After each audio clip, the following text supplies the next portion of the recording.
irmãs, naturalmente nós estamos muito alegres de poder estarmos aqui junto com vocês, compartilhando acerca do desejo de Deus e do propósito de Deus para toda a igreja e naturalmente nesse particular para as irmãs. A nossa alegria é acentuada pelo fato de que as irmãs,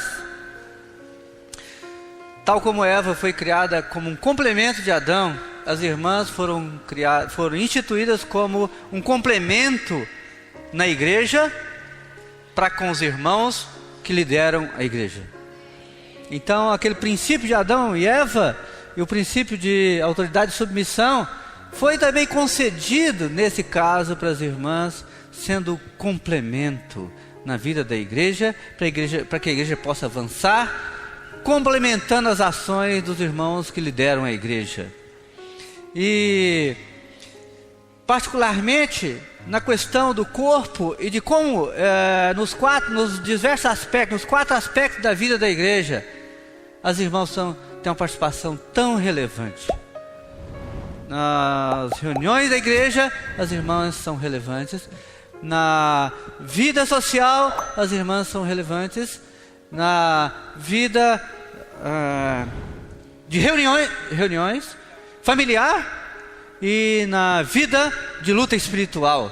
Todos esses aspectos as irmãs estão inclusas e têm uma posição relevante, uma condição relevante. Na vida de reuniões, que seria da igreja sem a participação das irmãs nas reuniões? Na vida familiar, o Salomão deixou claro que seria dos maridos e dos filhos sem a participação das irmãs na vida familiar. Na vida social, quando nós nos encontramos como numa reunião entre irmãos e irmãs, nas casas, onde quer que seja, sem as irmãs, puxa, o complemento está ausente e não tem como o Senhor avançar. E na guerra ou na luta espiritual do corpo, sem as irmãs, para sustentar os braços dos irmãos para cima, pelas orações e pela comunhão, o que poderia acontecer com a igreja? Então, em todos os aspectos relevantes do corpo do Senhor, as irmãs têm a sua porção complementar, mas de alta relevância para o cumprimento do propósito eterno de Deus. E elas absolutamente, vocês irmãs, estão sendo encorajadas hoje a ser cada vez mais ativas e frutíferas no cumprimento do propósito eterno de Deus.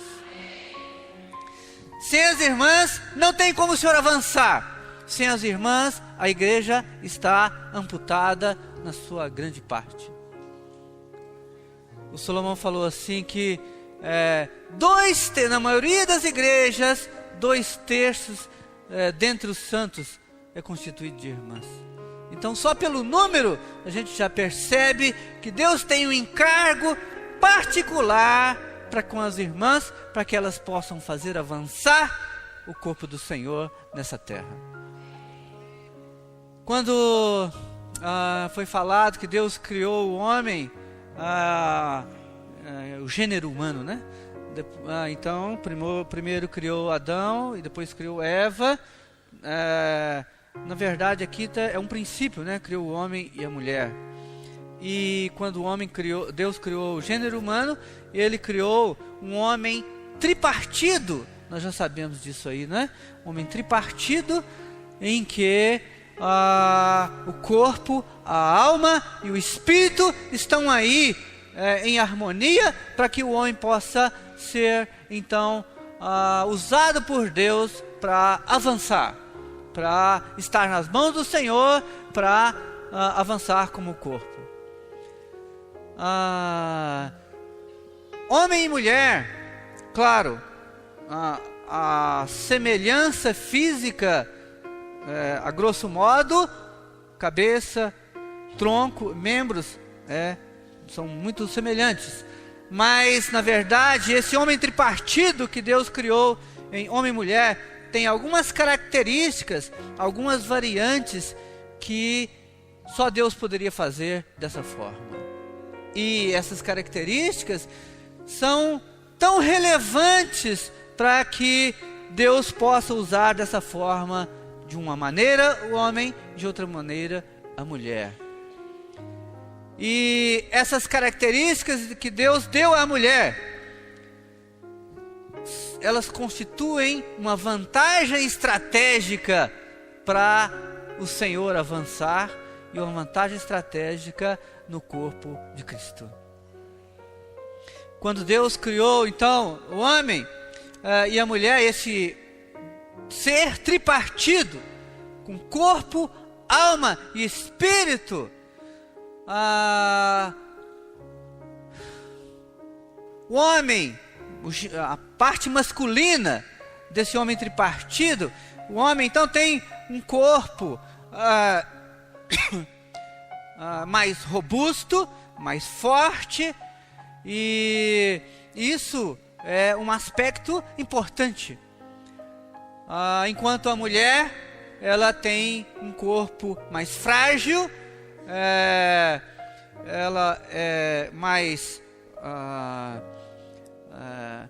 frágil, mas também com algumas características femininas bem estabelecidas. E o corpo, a função do corpo masculino e feminino também tem algumas variantes. E sem isso não poderia haver, então, a característica masculina e feminina dentro do corpo de Cristo. O homem, pela sua robustez, pela sua constituição física peculiar, ele tem essa característica também porque é governado por hormônios sexuais chamados testosterona, principalmente, que dá essa característica. Enquanto o corpo feminino é a característica principal, então, é dada por dois principais hormônios, né? Os estrógenos e a progesterona, que são hormônios cíclicos, e por isso dá essa característica cíclica das irmãs.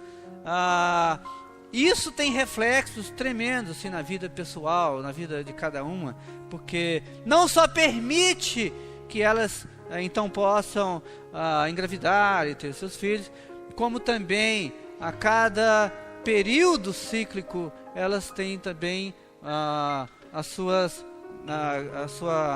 o seu aspecto feminino sendo expresso.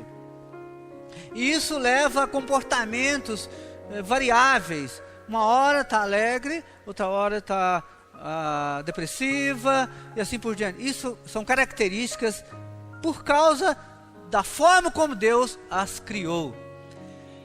Quando Deus também criou a alma, então a alma do homem tem algumas características peculiares e da mulher outras características. Então, por exemplo, o homem, a sua alma é caracterizada principalmente pela condição racional. O homem é muito mais racional e o homem também é uma pessoa, tende a ser, né, mais arguto, ele tende a ser mais astuto e então com essas características um pouco diferente da mulher. Enquanto a mulher, na sua alma, a tendência é ser mais emocional, é ser mais intuitiva.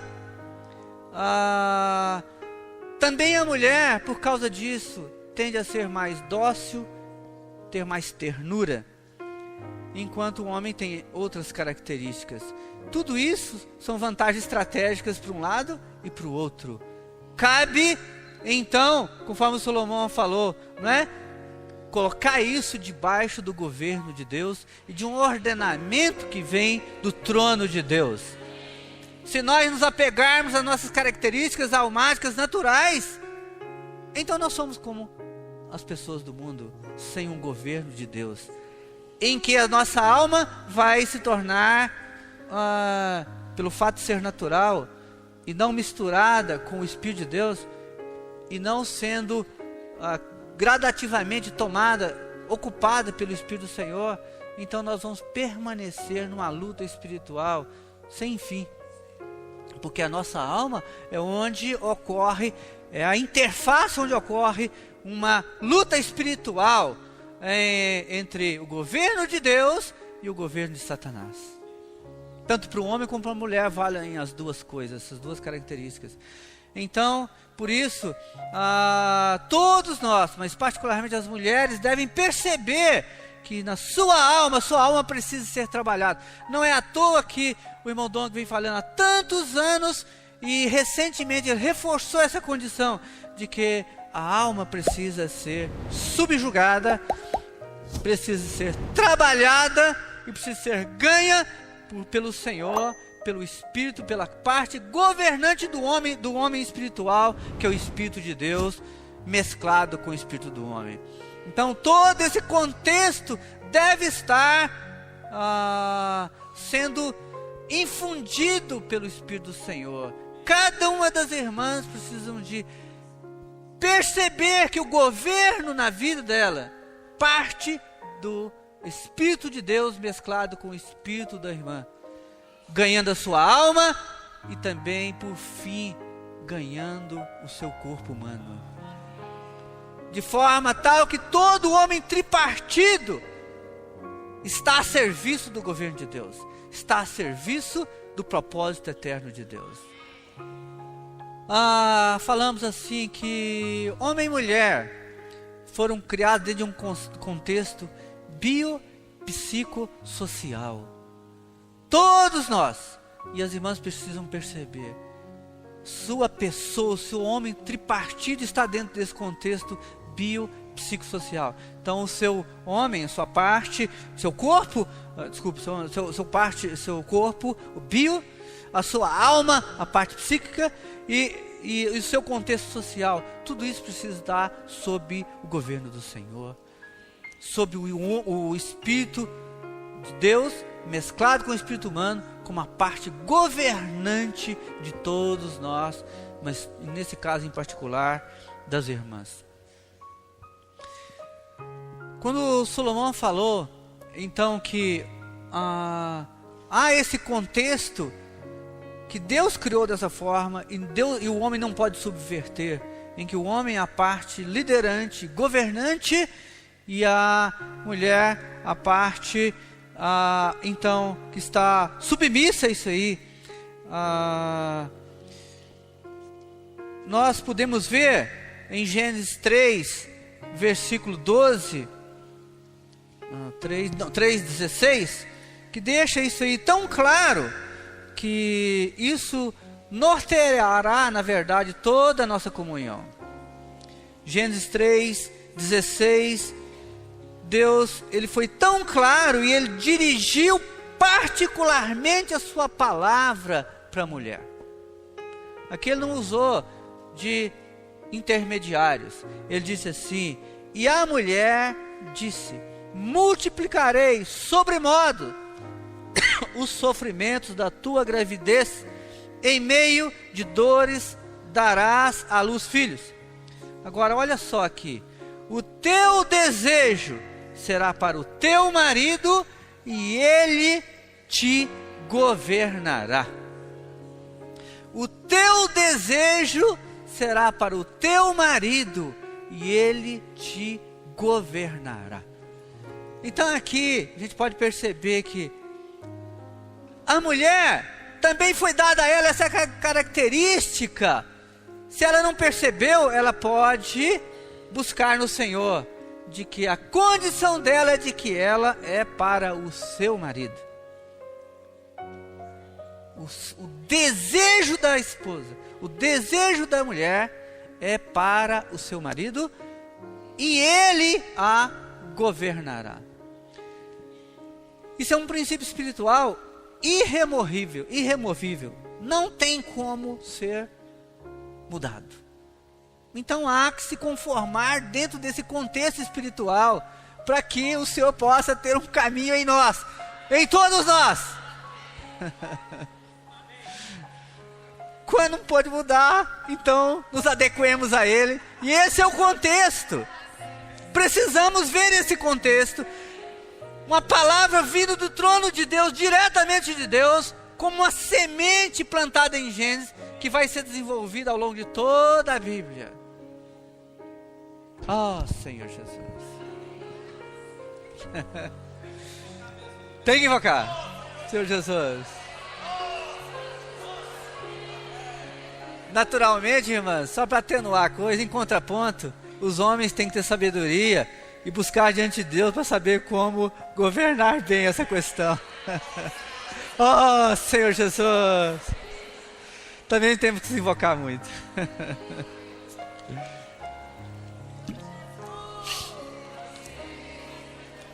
Eva, a primeira mulher, ela, aliás, foi dado esse nome a Eva, porque Deus viu uma característica feminina extraordinária, geradora de vida.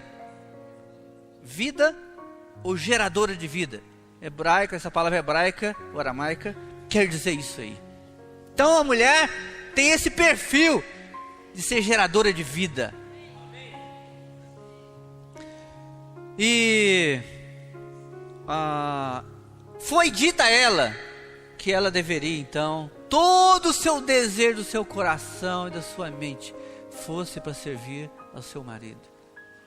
E que ela deveria perceber claramente que o seu marido a governaria. E ao longo da Bíblia, então, a gente vai falar alguns exemplos de mulheres espirituais que Deus colocou na sua palavra escrita, para que todas as irmãs tivessem acesso à experiência pessoal e à história de vida de cada uma dessas mulheres, para que tocassem nesses pontos positivos e pudessem avançar, tivessem as suas vidas alavancadas por espelhar na experiência de mulheres espirituais que Deus colocou como exemplo para todos nós. Sara, eu vou falar um pouco antes sobre porque é fundamental, esse ponto é fundamental. Quer dizer, todos os pontos são fundamentais. Então vamos falar sobre Sara primeiro, porque está dentro do contexto anterior. Gênesis capítulo 18. Gênesis capítulo 18, versículo 12. Mostra como é o coração de Sara. Sara criada para servir a Abraão e para gerar toda uma descendência futura que constituiria o povo de Deus. Mas para que isso pudesse ser levado a cabo, algumas coisas vitais teriam que ser consideradas. E Gênesis 18, 12 fala assim: riu-se, pois, Sara no seu íntimo, dizendo consigo mesma: depois de velha, e velho também o meu Senhor, terei ainda prazer? Aqui está falando, ela estava questionando se Deus ainda poderia fazê-la fértil e ainda engravidar. E ela questionou essa possibilidade que Deus lhe havia dado como promessa. E nesse contexto, no entanto, a despeito de ela ainda ter na sua alma as coisas estarem meio embaraçadas, porque ela não viu que Deus poderia cumprir a sua promessa, ainda ela pôde perceber que naquele momento Abraão era o seu Senhor.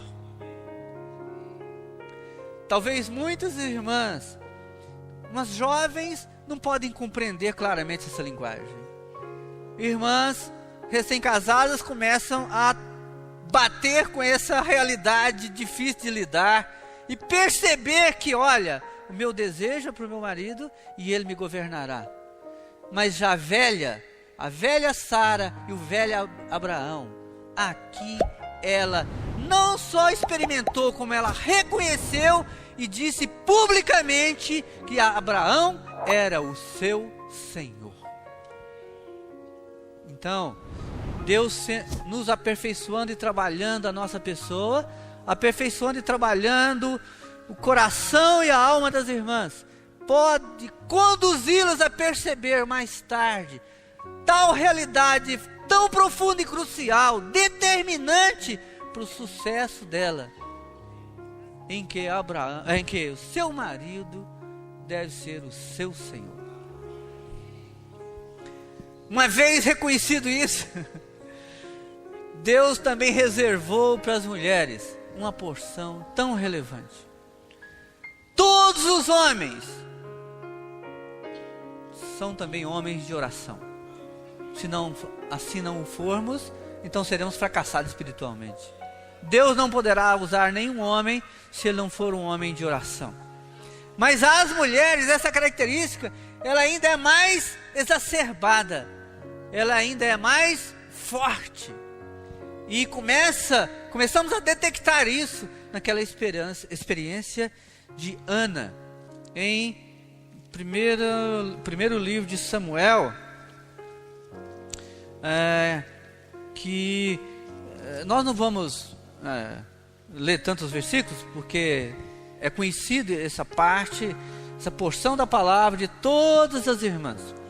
Mas aqui era um momento de sofrimento na alma de Ana, em que ela era ridicularizada pela sua rival, porque a sua madre era fechada, ela era estéril e não podia ter filho, e o que ela mais queria para cumprir a sua condição de maternidade era ter um filho, e para que assim a sua alma pudesse ser sossegada. E também na sua condição de opressão por causa da sua rival, ela sofria tremendamente. Dentro desse contexto, ela buscou o Senhor em oração, e dia após dia ela buscava o Senhor em oração, na sua casa, no seu recôndito da sua casa, junto ao seu marido, com o seu marido Eucana, no templo, e até mesmo diante do sumo sacerdote, que não pôde perceber tal encargo de Ana em oração, e até mesmo questionou-se Ana, naquele momento da sua oração, ela estava embriagada. Ana orava ao Senhor em todo o seu ser manifestou a sua oração. Ela estava ali ajoelhada, mostrando que o seu físico, sua parte biológica, seu corpo estava prostrado diante do Senhor, a sua alma compungida diante de Deus, e seu espírito voltando ao Senhor em toda a sua plenitude, para que Deus pudesse responder ao coração dela e pudesse conceder a ela um filho. Mas ela compreendia que precisava ter uma contrapartida. Todos nós, particularmente todas as irmãs, quando tiveram uma necessidade tão premente e orar incansavelmente por essa necessidade, devem ter uma contrapartida com Deus, que oferecer o fruto daquela oração de volta ao Senhor.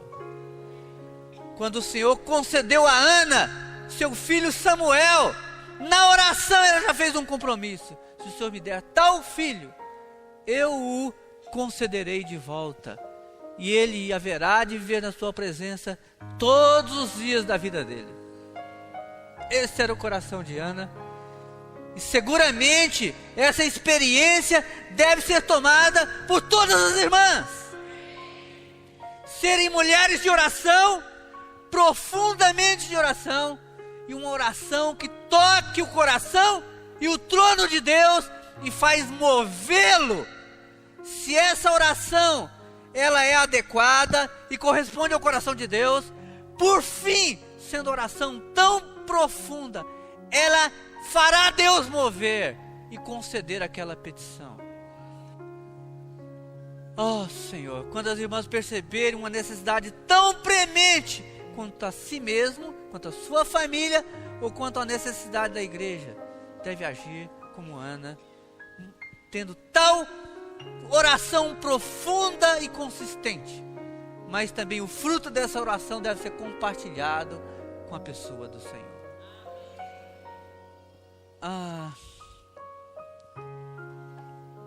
Muitas outras mulheres foram mulheres tão distintas diante do Senhor e diante da história do povo de Deus. Ana está aí registrada. Uma característica tremenda das irmãs é o amor. Nós percebemos, nós homens percebemos, nós precisamos aprender a amar.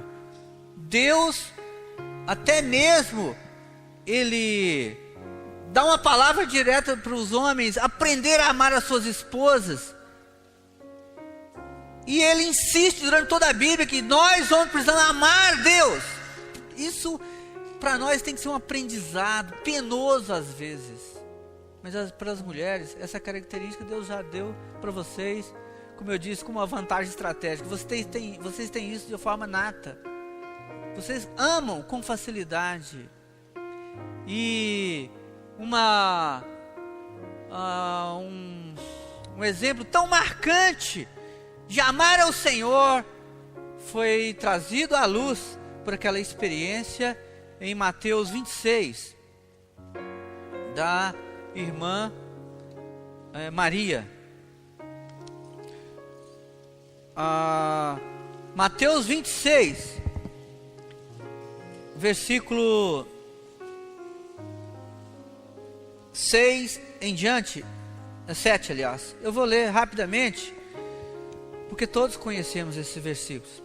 Aproximou-se dele uma mulher, trazendo um vaso de alabastro, cheio de precioso bálsamo, que lhe derramou sobre a cabeça, estando ele à mesa.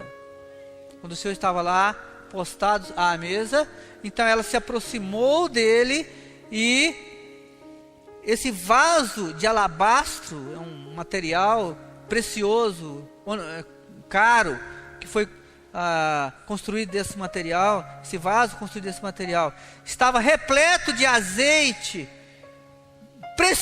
repleto de um precioso bálsamo. Ela, estando o Senhor sentado à mesa, ela derramou sobre a cabeça dele. E os discípulos, ainda não percebendo que aquilo era um gesto, um ato de amor precioso e elevado e desprendido daquela mulher para com o Senhor, os discípulos se indignaram e repreenderam-na. Vamos compreender aqui esse contexto, irmãs. Naquele momento o Senhor estava reunido com os seus discípulos, e ela foi ao Senhor espontaneamente, por amar a pessoa do Senhor.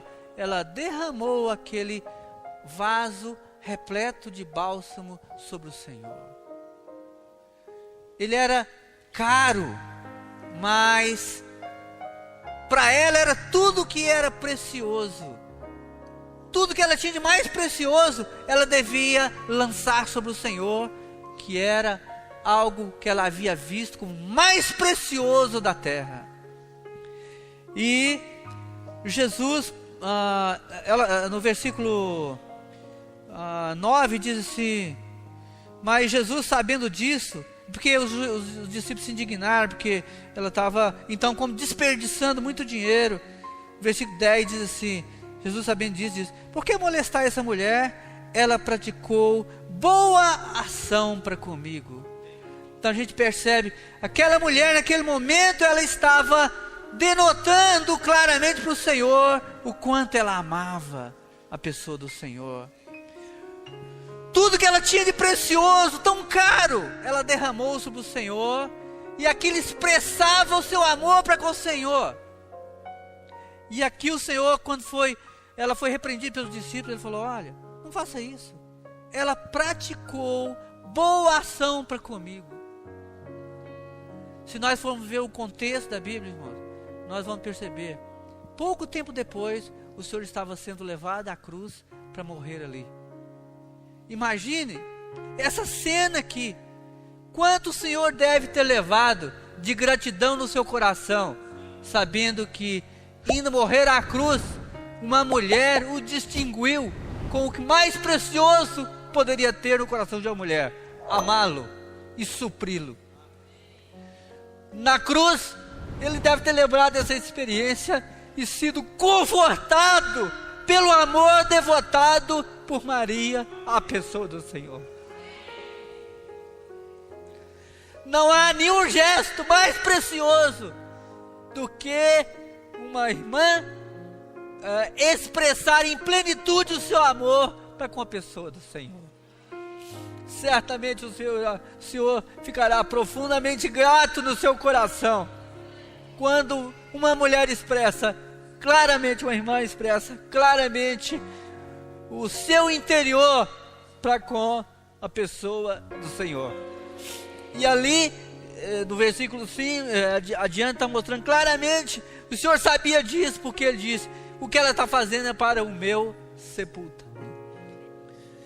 Hoje, com certeza, quando as irmãs, do mais profundo do seu coração, amar o Senhor, e expressar claramente isso para Ele, nos momentos mais difíceis da igreja, certamente o Senhor apreciará aquela oferta. Outra Maria importante, duas irmãs tão importantes, Maria e Isabel. Elas eram primas e estavam grávidas, ainda que com uma diferença maior para Isabel. Maria, achando-se grávida do Espírito Santo, então ela foi ter com a sua prima Isabel. Isso está em Lucas, principalmente em Lucas 2, Lucas 1. Então ela foi visitar a sua prima e lá esteve com a sua prima durante os 3 primeiros meses da sua gravidez, confortando uma a outra. Todas as irmãs sabem que nos primeiros meses de gravidez muitas coisas acontecem, a alma fica como que uma situação difícil e muitas crises de depressão e um sofrimento físico. Por isso, eu creio, Maria foi então ter com a sua prima para elas se confortarem mutuamente. E no versículo 46 do capítulo 1 de Lucas diz assim: então disse Maria, a minha alma engrandece ao Senhor. Eu creio que todas as irmãs podiam repetir esse versículo, A minha alma engrandece ao Senhor.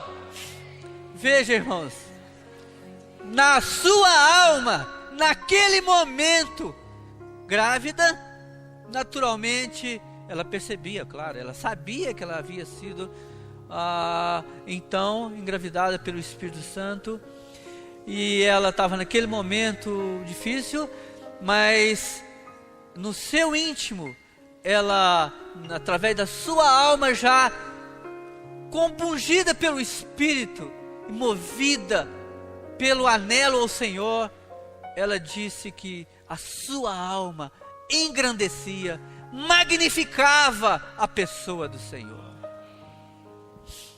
Então, a alma das irmãs deve também estar profundamente trabalhada e aperfeiçoada para poder engrandecer a pessoa do Senhor.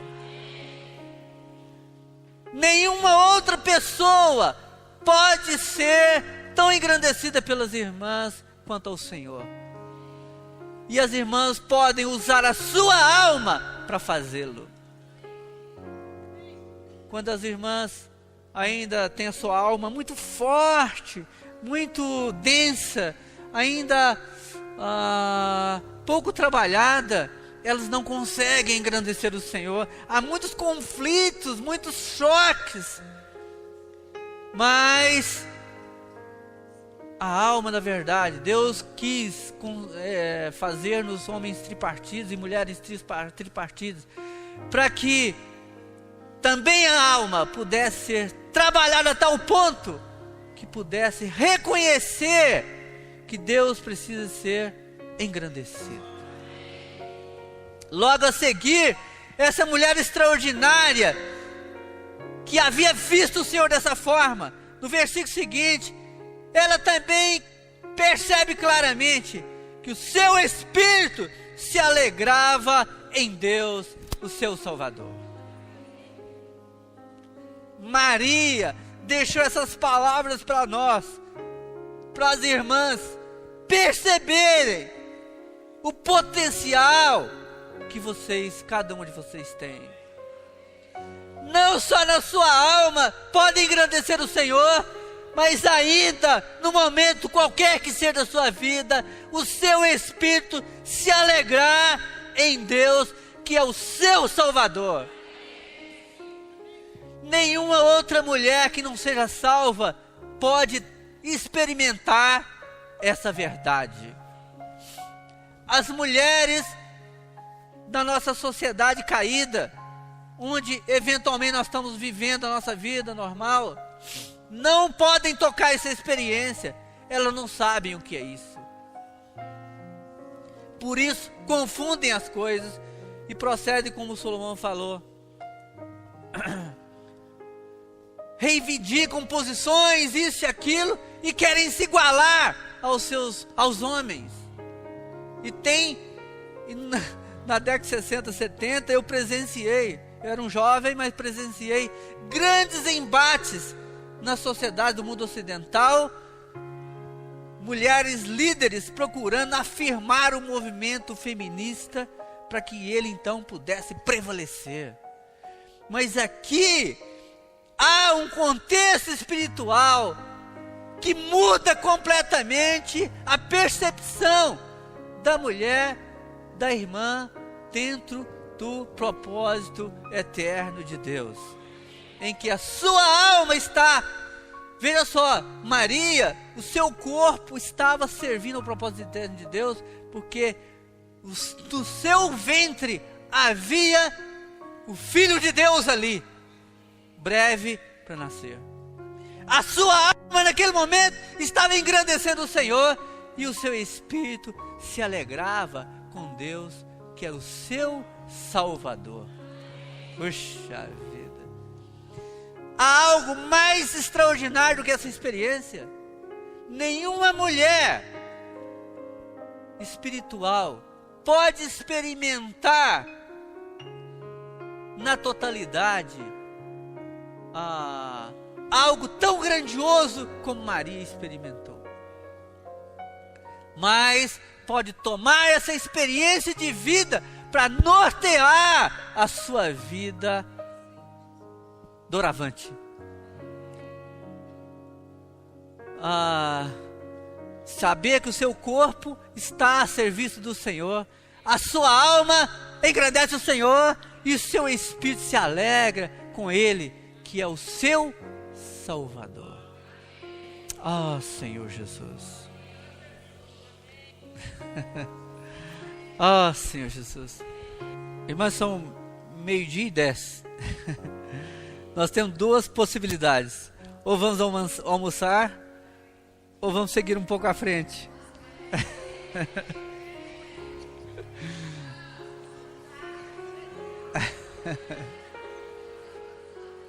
Avançar? Amém? Aleluia, vamos avançar.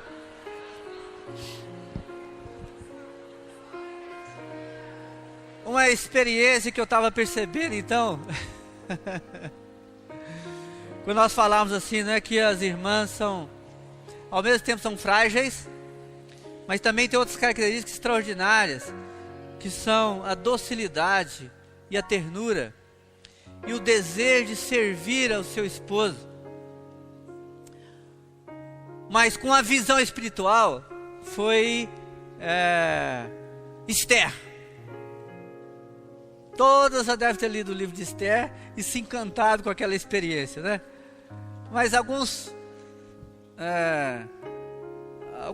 pontos em particular, eu gostaria de compartilhar com as irmãs. Não dá para ler tudo porque é longo, mas Esther,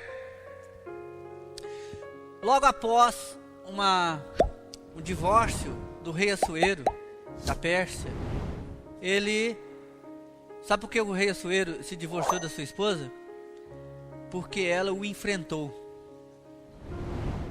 Ela o enfrentou. Ele teve que ter uma atitude governante nos negócios do reino, e isso resultou no enfrentamento dela para com ele. E o pior, leia depois, é negativo, mas leia. Ela estabeleceu um viver paralelo na corte e fazia festas em paralelo com as festas do reino. Isso magoou profundamente o rei, e ele não teve como alternativa outra senão separar dela. Bom, isso são coisas seculares. Mas nesse contexto surgiu Ester. O rei Assuero era o rei da Média Pérsia, e Ester era judia. Olha só a situação. Claro, lá no reino Medo-Persa, o povo de Israel, o povo judeu estava lá também, habitando nas diversas aldeias e cidades daquele reino. E Ester era uma jovem, bela e formosa, criada por Mordecai, porque os seus pais morreram ainda quando ela era muito criança ainda. E Mordecai, ele percebeu que ele soube, em determinado momento, o rei queria então ter algumas belas jovens sendo preparadas num ambiente dentro do palácio do rei, para que uma delas fosse então escolhida a sua esposa. Inicialmente Mordecai falou: olha, você vai, Ester, você preenche todas as condições. Você é uma jovem, você é virgem, você é formosa, toda prendada. E a introduziu então naquele contexto. Só disse para ela: olha, no primeiro momento não diga que você é judia, omita isso. E ficaram lá os servos do rei preparando aquelas mulheres, perfumando-as nas recâmaras ali, todo tipo de unguento e perfume, penteados e todas essas coisas para apresentar um dia ao rei. Bom, dentro desse contexto, surgiu a possibilidade então de ela um dia, depois de meses de preparo, ser apresentada ao rei. Acho que aqui também, tem as irmãs, eu estou trazendo só para um contexto espiritual, porque dentro daquela condição lá havia muitas coisas negativas, mas dentro do contexto espiritual, as irmãs devem também perceberem que sua condição feminina, quando então Deus começar a prepará-la para ser introduzida para o casamento, então algumas condições precisam estar presentes, não é? Alguém precisa estar solteiro e você precisa preencher alguns requisitos. Precisa então ter um tio que está te protegendo, está ali cuidando de você. Ele é mais velho, criou você na sua casa e está ali vendo todo o cenário e preparando aquelas coisas para você. Esse tio também pode ser seu pai, sua mãe, deve ser, né? E você precisa ser formosa. Todas as irmãs são formosas, todas as irmãs são formosas. Deus as vê assim, e não somos nós que vamos mudar esse quadro.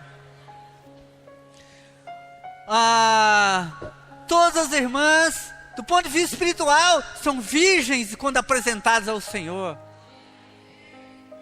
E todas precisam compreender que deve ouvir primeiramente a sua parentela, que conhece toda a sua condição. Você não deve chegar lá na recâmara e contar tudo que está acontecendo. Eu sou judia num contexto desfavorável. Não. Senhor, tem que dar sabedoria. Você chega e vai ver a coisa, né? Você é judia, é especial, mas não vai dizendo essas coisas. Deixa ser preparada. Deixa o mover ir acontecendo. E deixa porque o rei depois veja quem é você. Ele vai ver. Se você é judia, tem mais chance de ser vista. Oh, Senhor Jesus. Estou falando judia, é uma mulher cuja descendência separada, de um povo especial. Você é tal pessoa. Por isso, você está sendo introduzido ali e você tem uma chance imensa de ser a escolhida. Quando Mordecai preparou toda essa situação, o tio dela, depois ele falou assim: olha, você, já casada, você vai precisar agora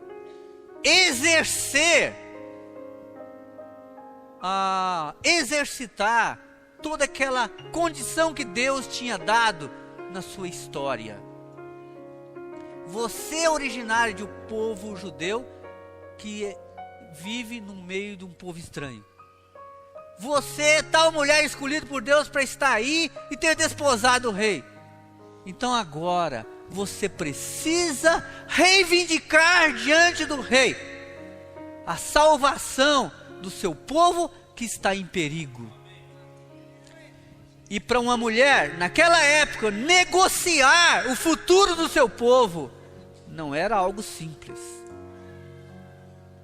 Era todo um povo que maquiavelicamente tinha sido encaminhado para ser destruído, mortos num único dia.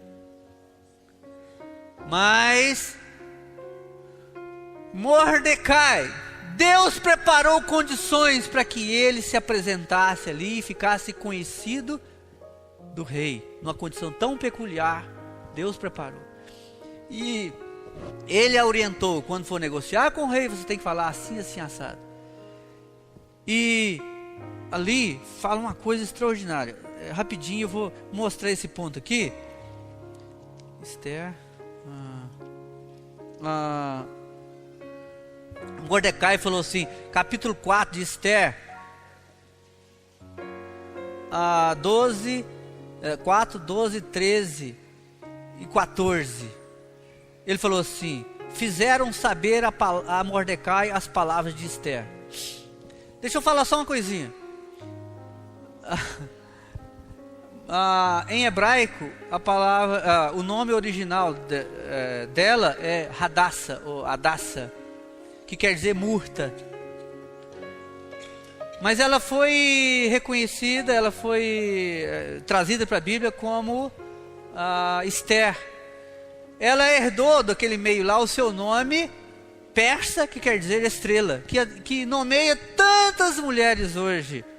Essa mulher tomou esse nome porque ela se tornou uma estrela do Senhor no meio daquele reino. E ali, nesses versículos, versículo 13 falou assim: então lhes disse Mordecai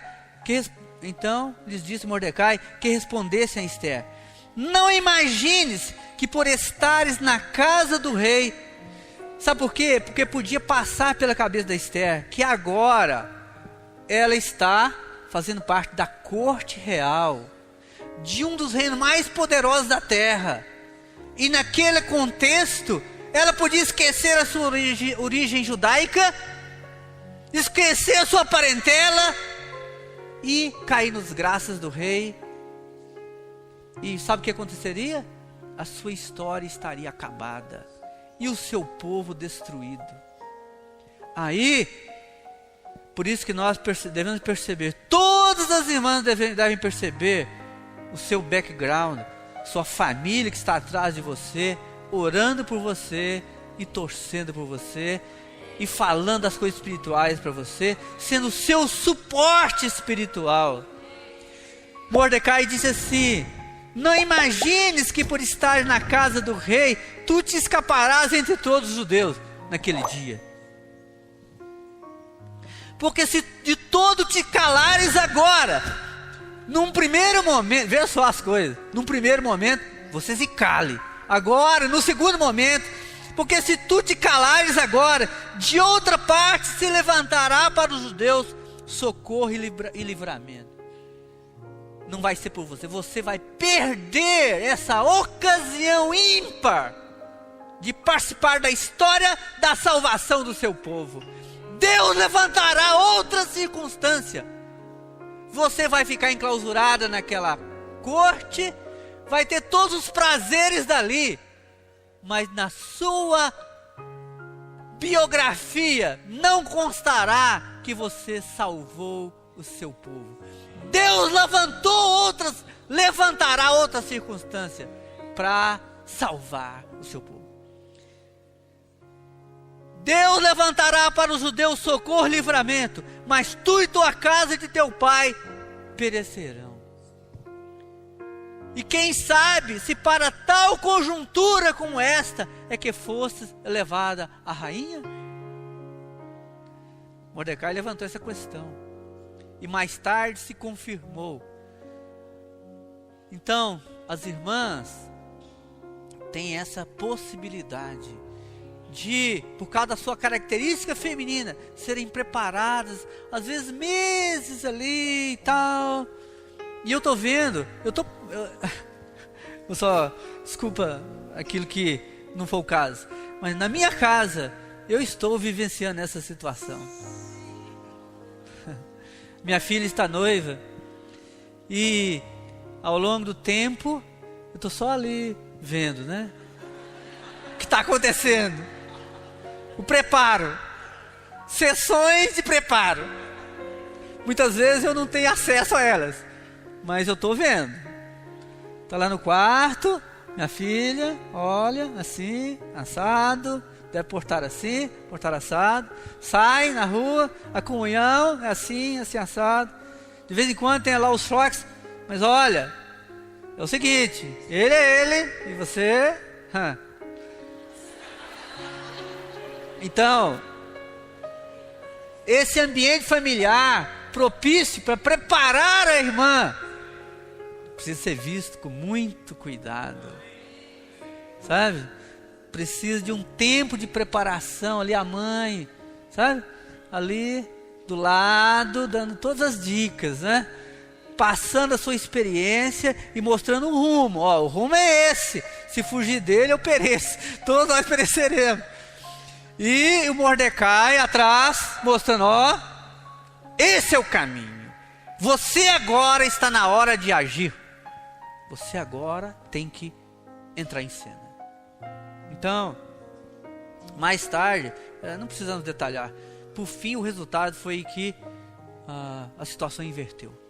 O povo de Israel, o povo judeu é que pôde então exterminar os seus opositores, e Esther pôde reinar, e aliás, ser um complemento do rei, porque a partir dali a posição dela ficou consolidada no reino, e ela pôde então definir e ser a interlocutora entre o rei e o povo judeu. E mais, olha só a repercussão, mais tarde Mordecai foi elevado ao segundo do reino. Essas coisas não são leves, não, são coisas muito importantes. Então, essa situação de as irmãs perceberem que cuidar da sua filha não é Esther, não, é um mistério para cada irmã que Deus deu. É uma atribuição que Deus deu. Cada mãe preparar ali a sua filha para esse evento que vai marcar profundamente a vida dela e a dos seus antecessores, né? Vai marcar profundamente. Então, mas antes de qualquer coisa, devemos perceber que o propósito dela ali não era só estar lá nas recâmaras e viver a vida de palácio, não. Era salvar o povo judeu, permitindo que eles pudessem prosseguir a sua vida naquela terra e dar aquela virada para que Deus pudesse ainda ter um povo que expressasse a pessoa de Deus ainda lá na Pérsia.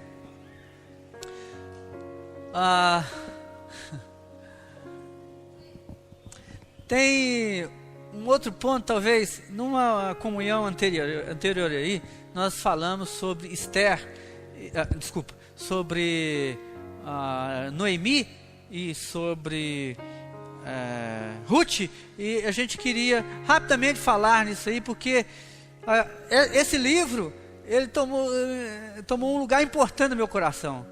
Eu realmente amei esse livro e essa experiência dessas mulheres que aí está relatada, e acho que ainda precisamos tocar nesse assunto. Houve fome em Israel e uma família migrou para uma terra vizinha chamada Moabe, e essa família foi para lá. O marido foi Noemi e 2 filhos, ainda crianças, para Moabe, e lá viveram por 10 anos. Lá, os seus filhos, o marido de Noemi morreu, e os seus 2 filhos se casaram com moabitas. Claro, não tinha outras mulheres, o que fazer? Tinha que casar com moabitas. Mas eles, naquela condição, um pouco tempo de casado que eles tiveram com elas, eles ainda puderam, pela sua origem judaica, ainda puderam dar um bom testemunho. Mas também nessa ocasião, pelo contexto do livro, você pode, lendo, irmãs, vocês podem ser ajudados. No contexto do livro de Esther, você vai perceber que Noemi, enquanto sogra de Ruth e Orfa, e Noemi estava ali na sua condição de mulher intuitiva e emocional, dócil e terna, cuidando das suas noras. Ela conseguiu quebrar toda aquela condição em que a alma às vezes choca nora e sogra. E ela lidou com essa situação, ganhando o coração das suas noras e trazendo para junto de si, porque ela tinha um encargo. Ela era judia e conhecia o coração de Deus, e as suas noras não o eram, e o seu Deus era outro. E para que os seus filhos não sofressem, ela queria trazê-las para um outro contexto. Por isso ela foi atrás e ganhou o coração das suas noras. Como a vida é breve, nós sabemos disso. Logo, logo os maridos morreram, e Noemi ficou só, sem marido e sem os seus 2 filhos. E ela soube que na sua terra natal, agora Deus outra vez abundou em alimentos. Então, seu povo estava lá, a sua história estava lá, e agora o suprimento estava lá. O que ela ia fazer em Moabe? Então ela disse: olha, diante de Deus, eu vou atrás do meu povo e da minha parentela. E ela disse assim: olha, vocês, minhas noras, melhor vocês ficarem aí. Para onde eu vou, não é o seu povo. Vocês não têm parentes lá. Melhor você ficar com seus parentes e com seus deuses aí. O que fazer? Uma circunstância tão trágica aconteceu, e ela não podia fazer nada dentro daquele contexto. Nada. O que fazer? Fazer ressuscitar os seus filhos? Não tinha jeito.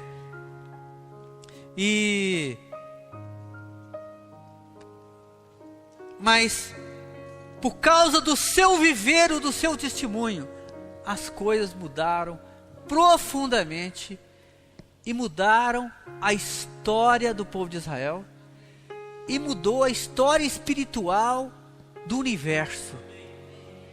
Do universo, eu não estou falando de coisa pequena não, é coisa grande. Teve um momento que 2 mulheres tiveram que fazer uma escolha.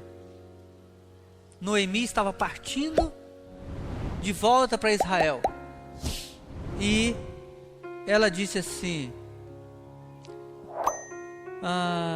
ide, capítulo 1, versículo 8 de Ruth. Ide, voltai, cada uma à sua mãe. Portanto, as duas, ela estava, volta, cada um volta à sua mãe.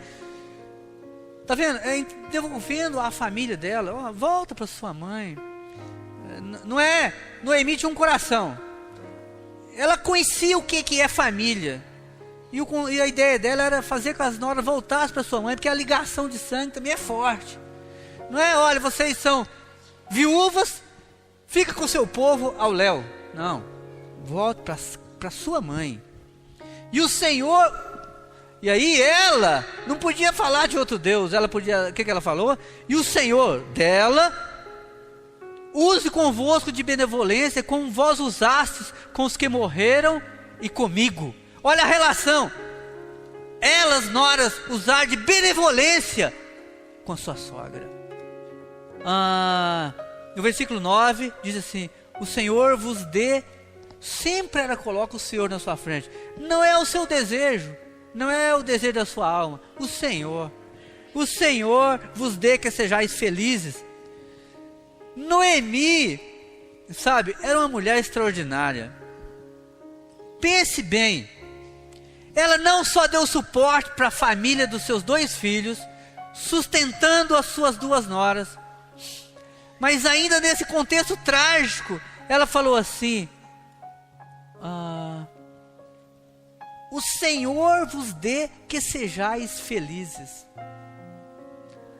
Dentro disso ainda Noemi, no coração dela, de que elas ainda fossem felizes. E elas, porém, choraram, e Noemi despediu com um beijo, mostrando afeto, ternura para com as suas noras. E naquele momento, as duas choraram, prantearam em alta voz, um choro, um pranto que deve ter constrangido o coração de Noemi, em alta voz. Sabe aquele choro, me falta a palavra, mas que moveu o coração delas. E Noemi falou assim, voltai, minhas filhas, por que iríeis comigo? Tenho eu ainda no ventre filhos, para que maridos, para que sejam, tornai filhas minhas. Versículo 12, ide-vos embora, porque eu sou velha demais para ter marido. Ainda quando eu dissesse, tem esperança, ou ainda que essa noite tivesse marido e houvesse filhos, esperá-lo-ias para se casar. Quer dizer, na condição real não tinha solução.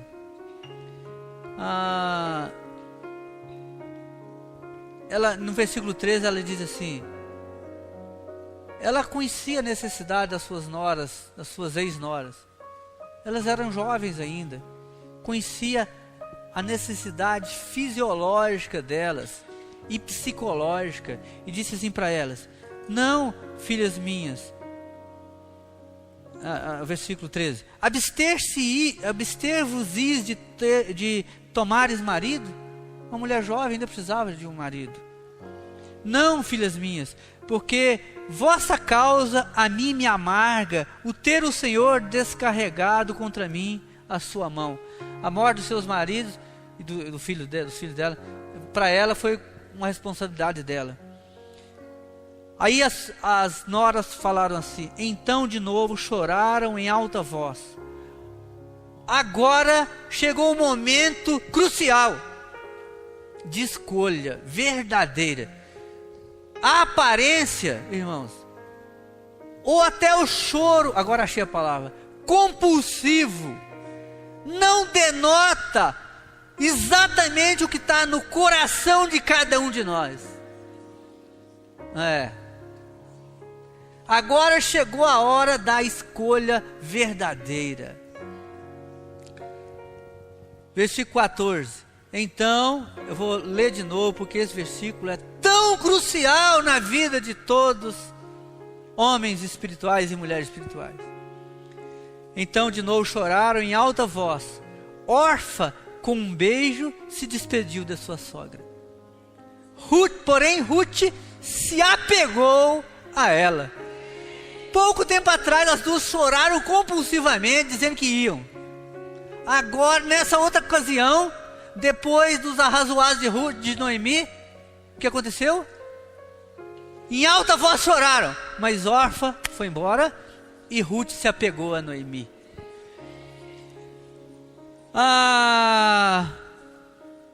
Versículo 16, diz porém Ruth: não inste para que te deixes, Ruth falando, não inste para que me deixes e me obrigue a não seguir-te. Esse é o coração dessa irmã. Porque aonde quer que fores, isso aqui, irmãos, é uma questão de visão espiritual. Não é só mais, não pertence só à esfera da sua alma, não. Só o apego pela sua sogra. É uma questão espiritual, de uma visão governante. Ela falou assim: onde quer que fores, irei eu. Tá, isso pode ser relacionado em parte com a sua alma. E onde quer que pousares, ali pousarei eu. O teu povo é o meu povo. Até aqui eu acredito que o envolvimento das almas dessas duas irmãs ainda era algo, estava nessa esfera. Mas, olha, mas isso ainda é uma posição governante. É um apreço de Ruth pela sua sogra e pela história dela. Mas olha só, ela já percebeu que não era só questão de Ruth, mas também o povo da Ruth. Olha, de Noemi. Quando os irmãos vão se aprontar para se casar, deve ver tudo isso aí, abrir bem os olhos, ver quem vai ser a sua sogra e quem é o povo dela. Quando você casa com alguém, você está casando com o povo dela todinho. Não é algo fácil, mas então. Mas também agora chegou a um ponto espiritual tremendo da Ruth. Ela falou assim: o teu povo é o meu povo e o teu Deus é o meu Deus. Agora você pode perceber o coração elevado e aperfeiçoado e cheio de amor por parte de Ruth. Ela ganhara ao longo da vida em comunhão com a Noemi e com o seu marido, já morto. Ela ganhara uma visão governante, que aquela mulher era uma mulher espiritual, a sua sogra, e que o povo dela era um povo distinto, era o povo de Deus, e por isso ela devia seguir aquele caminho. Na Bíblia fala que quando Deus instituiu o casamento, deixa o marido pai e mãe, e também a mulher, e sejam uma só carne. Aqui, por uma visão espiritual, Ruth deixou a sua família, o seu povo, e se mesclou com outra família e com outro povo. Depois Ruth então concordou que devia ser assim. Quando as duas chegarem em Israel, é uma coisa extraordinária. Noemi falou assim: olha, nós estamos aqui, nós não trouxemos nada lá da nossa terra, não trouxemos comidas, e então você é mais jovem, vai providenciar comida para nós, nosso suprimento. E Ruth então decidiu ir cegar onde elas não haviam plantado. E Deus soberanamente encaminhou-na para uma eira onde um homem espiritual havia plantado grãos. E Deus conduziu Ruth para ir cegar naquela eira. E Noemi, sabendo da história e sabendo do histórico da sua família, lembrou que o dono daquela eira era da sua parentela. Noemi ficou constrangida no seu coração e viu que Deus estava nessa causa. E depois, não dá para falar mais muito desse assunto, Boaz, que era o dono ali, ele veio de Belém, foi lá ver o que estava acontecendo, e chegando lá, vocês podem ver, ele abençoou os segadores, os seus trabalhadores. Quer dizer, ele teve uma palavra espiritual para aqueles que trabalhavam para eles, e os seus segadores, os seus trabalhadores abençoaram a Boaz. Quer dizer, um homem espiritual é isso aí, onde ele chega, ele traz uma palavra de vida, e aqui eles respondem abençoando a você. E ele percebeu que Ruth estava ali colhendo, cegando, e ele pôde ver depois que essa mulher, ela realmente era uma mulher diferente. Capítulo 3, nós temos que encurtar. Capítulo 3, versículo 10. Boaz realmente tocou numa porção espiritual e ele não tinha como recuar. Disse ele: bendita sejas tu do Senhor, minha filha. Olha só, isso aqui ele está falando para Ruth. Bendita sejas tu do Senhor, minha filha. Melhor fizeste a tua última benevolência que a primeira, pois não foste após jovens, quer pobres, quer ricos. Ela era uma mulher, talvez assim, ainda um pouquinho menos que meia idade. E ele era um homem mais velho, experiente, já meio que para terceira idade. E ele percebeu e ele bendisse ao Senhor naquela circunstância, porque ele percebeu que Ruth, ela não estava ali atrás de uma relação almática que poderia dar em algo negativo. Ele percebeu que Ruth, ela estava ali, ela não foi atrás de pessoas jovens, ainda não compatíveis com a idade dela, e independia de ser rico ou pobre, aquelas não eram as pessoas para ela. Ela, então, a partir daí, quando ele teve uma visão adequada sobre Ruth, ele falou assim: agora, pois, minha filha, não tenhas receio, tudo quanto dissesse eu te farei, pois toda a cidade, ela era recém-chegada àquela terra, toda a cidade do meu povo sabe que és mulher virtuosa. Sabe o que é, irmãs? Imagina você chegar numa cidade, lá com a sua sogra, em pouco tempo, o testemunho de vida dela contagiou as pessoas, e elas puderam perceber que ela era uma mulher virtuosa. Isso não podia dar em outra coisa, senão redundar em ser ativa e frutífera. Uma mulher que tem essas características é ativa e vai resultar em fruto, com certeza.